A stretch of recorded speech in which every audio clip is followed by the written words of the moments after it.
This is America's #1 financial news program, The Wall Street Journal Report. Now, Maria Bartiromo. Hi, everybody. Welcome to the Wall Street Journal Report. I'm Maria Bartiromo. Have you got what it takes to be successful? Most of those who've made it had to overcome adversity. We'll tell you how much was hard work, how much was luck, and what you need to know to become successful. Then a critical...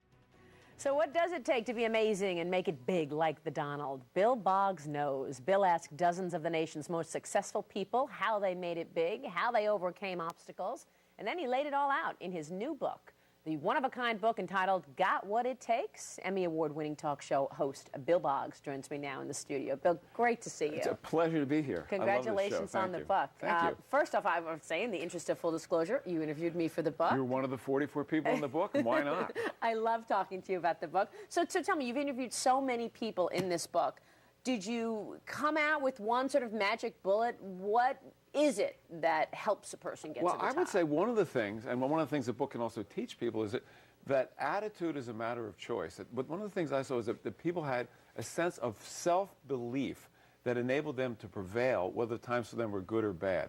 So one of the things you can get out of reading the book is understanding that your attitude is your choice as you go forward. So you really have to believe in yourself and believe in what you're doing. Self-confidence, huge component of success of all these people. A lot of people, Donald Trump included, said you have to love what you're doing. You have to have a passion for it. Is that right? Well, you know, out of the 44 people in the book, there are some that did not start with a passion. Like Bobby Flay was on Wall Street, Clive Davis was a lawyer. They both ended up leaders in their fields. Everyone had ultimately followed the path of their passion. I think that anybody who is essentially following the path of their passion is living a successful life, and the money will come. Okay, so you got to believe in yourself, love what you do, have a passion, and then the money follows. Find a passion. Find a passion. What else? Give me some of the magic bullets to success. Well, I think being able to defy category, to be able to create something brand new that others haven't done before, certainly being able to take risks and not being afraid to take risks. I think that one of the people in the book, Dr. Judith Rodin, the first woman to be president of an Ivy League school, said if you're risk adverse, you're never going to succeed big. And Bob Pittman said, you know, his mentor Steve Ross taught him, in this company you won't be fired for making a mistake, you'll be fired for not making a mistake, which means you haven't been taking risks. So taking risks is a huge component of being success. I learned. Yeah, you really have to stick your neck out. Now, virtually everybody in the book had some setbacks, right? And that was also a theme. Well, yeah, it's a big theme. You know, I'd like to quote one of my great idols, Frank Sinatra, who came back after a real down period and really ultimately saw how much more wonderful life could be.